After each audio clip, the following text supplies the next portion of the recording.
a walker and a standing frame. We already know the issues that parents face of having so much equipment in their home. It's big, it's bulky, it takes up so much space, and children grow out of it very, very quickly. So not only does it help to save space in the home, it also helps to save the environment and save getting lots of different equipment created and made especially for a child every kind of 6 to 12 months when they outgrow it. So this Rifton Pacer, we all know already, is excellent as a gait trainer.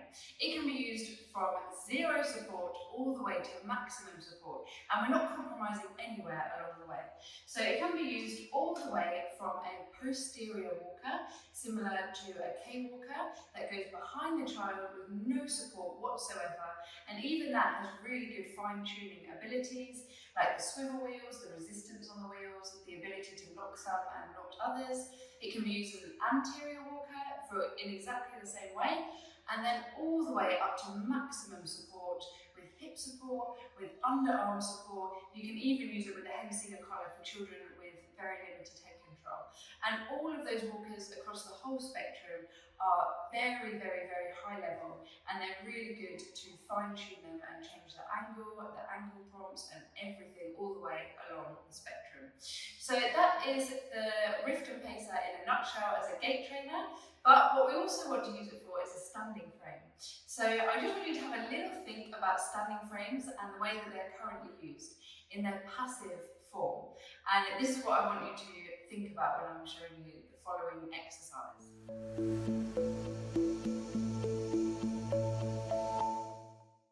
Okay, so when it comes to standing frames, this is a demonstration which I find really, really useful. So firstly, we're just going to stand on the floor with our feet about shoulder width apart and our weight evenly distributed.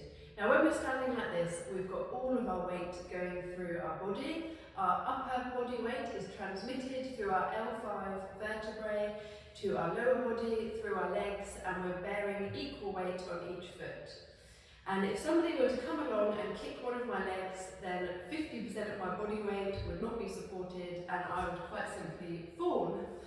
Now, I want you to do the same thing, but this time we're going to lean with our hips against the wall. So stand a little bit further back, and we're just going to lean with our hips against the wall. This is very, very, very different. It's very relaxing. We might do this a lot of the time when we're out and about. We find something to lean on because it's much less effort. And now, actually, the whole of our upper body weight, which was transmitted to our L5 vertebrae through to our legs, well, below the L5 vertebrae is already supported now. So actually, our upper body weight is transmitted to the wall, and instead of standing with 2 points of contact, we're now standing with 3 points of contact, the wall as well. So it's very relaxing, it's much less effort, and if somebody comes along now and kicks my leg, I'm going to slide quite slowly, but I'm not going to collapse onto the floor because I've got a third point of contact holding me up. Now, I want you to think about all of this, but on top of that, we're going to have a stable and firm block right in front of our knees that won't let our knees go anywhere. So on top of that, you can now bend your knees all you want. So you've got half of your body weight going through the wall, and you can bend your knees all you want because something or someone and their hands are there, they're stabilising your knees, they're pushing them back, and you know, other than this part of your body, you're fully supported. If somebody comes along now and tries to kick one of your legs, well, they can't, because your knees are supported, your whole body weight is supported, and all that can happen now, if you're really, really tired, is you're probably just going to go sideways. You might even be able to sleep like that. So that is with the knee block as well. Now, on top of this, I also want you to add another weight under your arms, and you're going to have to imagine this, but pretend that you've got another weight that's just underneath your arms as well, and potentially a tray in front of you. So you've got lots of body weight through the wall, your knees can do nothing, they can bend, your quads don't have to do anything, and even your upper body can now relax. All you're working on is your head control, and you might even have a tray to rest your hands as well. Now, this makes a lot of sense if you think about all of the research, because the research says that with standing frames, very little body weight can can be going through and down to the feet of the child. And a standing frame, especially the very, very typical ones that we use very often in schools, they will be supporting you at all those 3 points, or supporting the child, and potentially even with a headrest as well. So I don't know about you, but I know many children who have fallen asleep in standing frames before, and putting them in that position might be good. It might be very good for things like their bladder and bowel control, for their social ability, for being upright, for seeing the world, all of these things.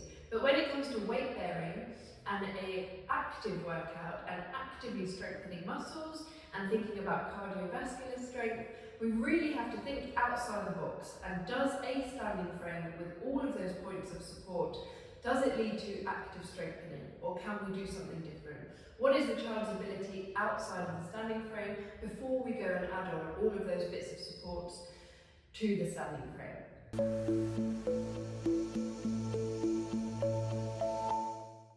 So bearing that in mind about standing and the different kinds of support that children need, we now can look at the Rifton Pacer as a standing frame, and I want to look at 4 different levels. So we're going to go from minimal support with maximum challenge for a real dynamic stand, and these are for your children who can weight bear. Maybe you might have thought about not actually using a standing frame in the past. They might be able to stand at a standing frame and things like that. To the next level, which is minimum support, but still static standing and not so dynamic. And this might be for children who are at risk of scoliosis, maybe who have got a bit of scoliosis or asymmetry starting. The next one is for children with medium support, so maybe slightly less support than our typical passive standing frame, but slightly more support than something without any support at all, or slightly more support than standing at a surface.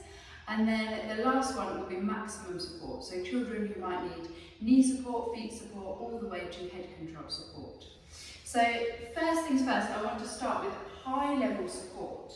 So we've already talked about feet and knees being strapped in. So I have my model here, and we can use something to strap her feet in at the bottom if we want to, such as a shawl stand, or we can use the therapist to hold them in place when we get started. We know that when a child's knees are secured and their hips are secured, actually their feet won't be able to move anyway. So unless there are things like spasticity, that is something that we might want somebody to help support while we're getting in the stander, but then after that we might actually be okay with no support. So we've got gaiters on here, that's for the knee support that we were talking about when I was standing up against the wall. We're adding on the support of knee cramps, and we're going to do this with gaiters. This sometimes is even better than the knee supports that come in a passive stander, and that's because it distributes the pressure out evenly across the whole of the leg. You can pick the level of support that you want to give them. You can use a smaller gaiter or even a bamboo brace with more bendy supports if you want to reduce the support, or for maximum support you can get a gaiter that comes all the way from the bottom of the ankle to right up on the inside of the leg. I've gone for a medium support here. You can see it's not covering all of here, and it's not covering up here either. And then for children with contractures, you can get them custom-made gaiters with flexion in them. So I'm going to place her in here, and this one here I want to come up to her hips. So I'm going to strap this in. We want this to be nice and snug. And for even more longevity with the Rifton Pacer gait trainer, if you're using it as a standing frame. If you're using it as a walker as well, you might want this to come up under their arms. So getting a Rifton Pacer the right size, where the support comes up here, all the way down to their hips, can be a little bit tricky. So what I've done is I've put this down, I've put this part down, and I've also flipped this support over so that it's upside down. Usually this part here comes up to here, but instead I've flipped it upside down so that it comes even lower. And the other thing you can do, if you've got a child who maybe the NHS has ordered them a walker, which is the size that accommodates for lots of growing room, quite often actually I can't get it low enough as a stander. So what you can do in that circumstance is use a stool or a box just under their knees. I love the Baby Bjorn one because it fits right in here, but also so does a therapy bench. You can get it to slot over there and over the other wheel as well. I've got this down to her hips, and then her arms are coming forwards here. So this would be with less support, and then to get that more support in, you can bring any kind of surface here. I'm going to use a therapy bench because this is something that clients quite often have in their home.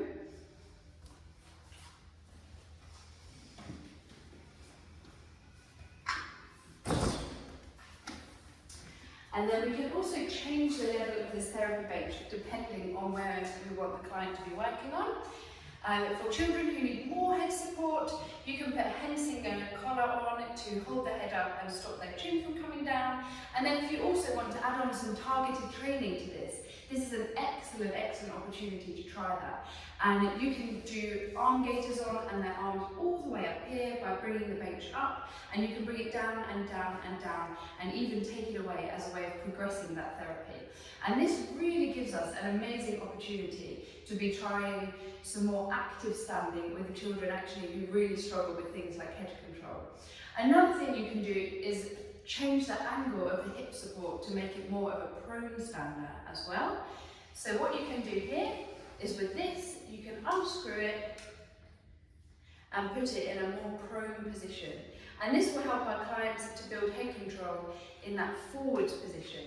And if you want to do it on a real angle, then you can also put their feet on their heels on blocks at the back behind them, and you can put their whole body into that forwards angle, and this will really help them to bring their head up against gravity without having to control it backwards as well. So you can really break those steps down and focus on one step at a time.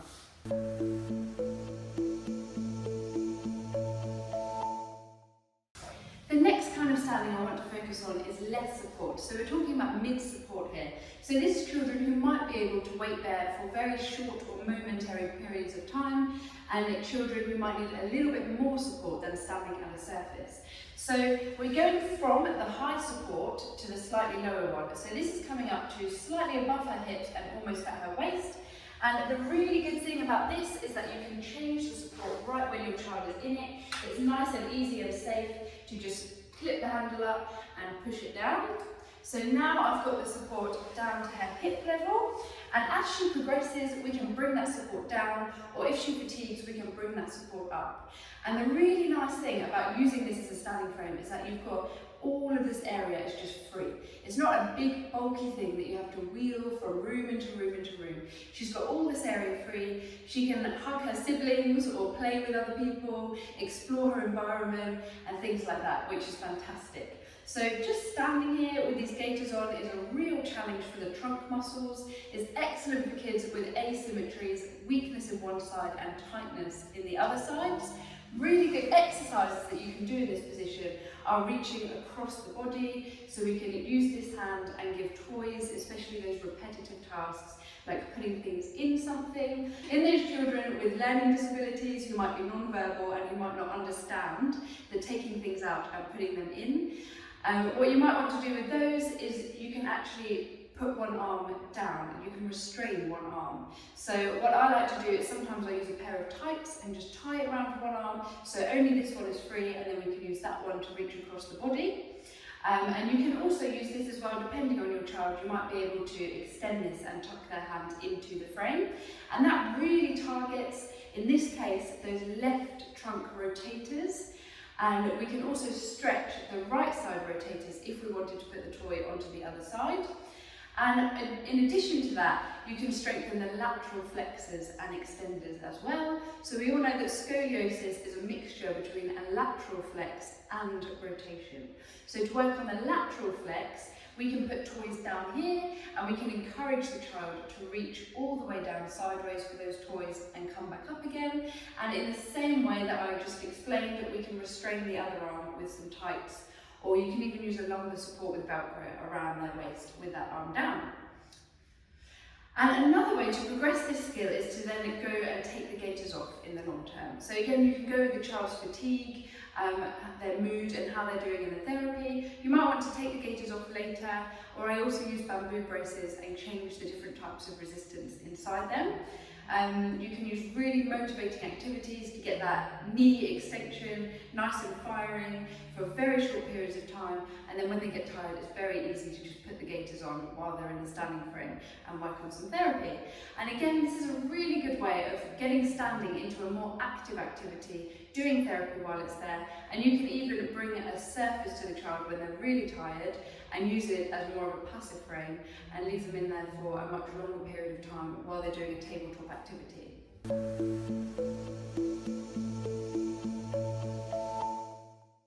The next type of standing that I want to talk about is less support, so very low support level but still static and not quite moving on to dynamic yet. So for this one, I've now taken off the gaiters and I've also taken off shoes and socks so that we can really think about getting that sensory feedback to all of those little neuroreceptors in the feet. The other option is you can put shoes on, you can put more supportive shoes on, less supportive shoes on, AFOs, any kind of orthotics, and you can gradually increase or decrease the support as your child improves, or maybe as they fatigue during standing. If they're doing it for a long period of time, you might need to put it on. And again, these things are really easy to do in the standing frame. You can either get somebody to come along and support the child while you change their footwear, or you can just put a surface in front of the child as well. So for this particular activity, we've got bare feet, we've got no gaiters on. Now, if the child is looking back their knees, you've got this great ability to tilt it forward, just like I was showing earlier, by tilting the hip support at a forwards angle. This can help to bend the knees, and you can also put a wedge behind their ankles as well, either in the footwear, or if you have a therapy wedge, you can use that on there to get that knee bend and really work on those quads. That might be for a short period of time, and then you might have to take that off, let them have a break, and just do some regular standing.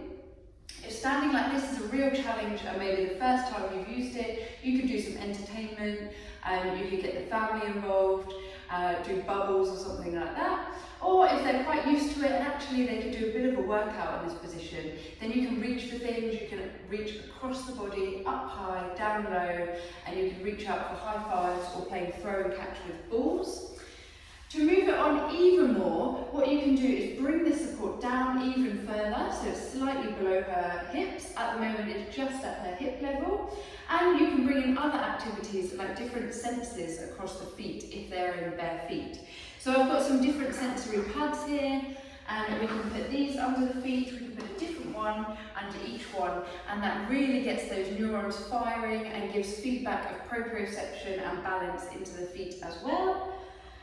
And then you've also got different surface textures and gradients and heights, which again is really good, and it will switch those core muscles on. It might change the hip position, so you might get them really working on one side of the glute more than the other side. You can change it up, and you can also take into account the position of their body. If they've got a little bit of weakness on one side and scoliosis concave to the left side, for example, you can put something under their right foot and get them to turn to the other side and give it a little bit of a stretch through this side of the trunk lateral flexors, and then strengthen the weaker side as well. So the opportunities are absolutely endless when it comes to this kind of therapy.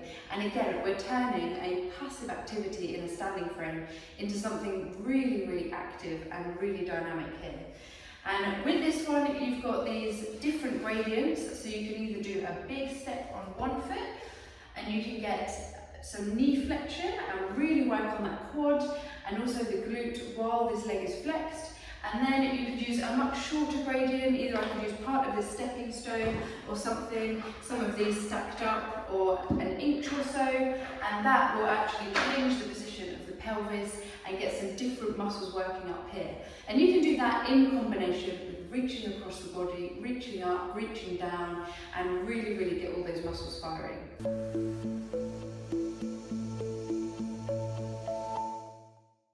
And the other type of standing to think about is the standing which is more dynamic. So we've got her set up exactly how the other one was, with no gaiters, no shoes and socks. Now when you're bringing in dynamic standing, you might want to add something like AFOs or the child's orthotics, especially if they use it for movement and walking and things usually. So for this particular activity, I've got a wobble cushion, And this one really adds a very big workout to the standing. So it puts the child off balance. There's multi-directions which they can wobble in, and obviously we're going to need to bring the stander up a few inches for this one. So this is really nice and easy. You can do it at the back. What I like to do is get the child's feet on there first, bring it under the gait trainer, and then just bring it up until it's at your desired height. Now this one, your child's going to be moving all over the place and really working those glutes and those knees and having a balance workout as well as a weight bearing exercise. And you might want to just actually let them stand like this because it's quite challenging, or to progress it further down the line, you could also do reaching in that position as well. And then another dynamic standing exercise, I'm going to take this one away, is kicking. And also any kind of different surface under their feet. So if you're up for a real mess, you could use a bowl of water with some bubbles in there. You can encourage splashing, especially in the summer.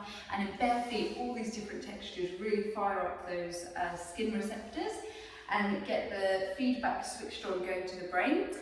And we can also do some kicking as well. So we can use a ball and encourage kicking either to a family member or into a goal. We can play football or something.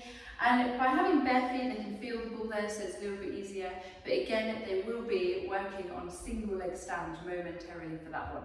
So you might want to think about the shape of their foot, the position and things like that. I personally like these balls with all the different textures on them because they stay still, and a lot of the time children just need that extra bit of time without the ball rolling away somewhere, so we can place it, it can stay still, and we can really encourage that foot going in the right position. And if they get the wrong position a few times, they can try again because the ball is still there. And during this as well, feel free to use any kind of reaching with the upper body as well, which again will really help with those scoliosis clients, with the clients who've got some asymmetries, maybe some rotation to one side. You can really fire up all those muscles by doing reaching high, low, left and right in this position, with or without something else. And the last activity you can do is some stance standing. So for this one, you want to have a little stool. We can use a therapy bench, and you can actually work on weight bearing through one leg only. And this really frees up your hand as a therapist. So it could be something that actually you've tried doing with this client before. You might do it up at a surface or something, and you need one hand on their foot, you need another hand for their knee, more hands for their hips, more hands for their upper body, which is just throwing forwards to try and lean through the bench because they're struggling. And sometimes as a therapist, you just don't have enough hands, and the other person might be entertaining them, so they might not be able to help you either. So this really helps to free up all of your hands by actually just providing a very safe and contained environment for the child to be in, while you can then work on the stance standing. So we're going to bend this leg up. You might want it at a 90-degree angle if you really want to focus on purely weight bearing through this one, or you might want it at a slightly lower angle, and you can get some quads action going through this one as well. And you just change that up by using a different size step. And if the child is just fully weight bearing on this and just completely relaxing this leg while it's up on the step, then you can get them to reach across their body to this side and actually reach over here and weight bear through this leg. And all of these exercises are completely impossible in your typical passive standing frame. So we're really opening up the box here and thinking about very different ways of using it, and how we can get families involved in doing therapy and active therapy in standards, and not just having it as a position or a 24-hour postural management device that we can just leave the child in for X amount of time during the day. And I really hope that you found these helpful.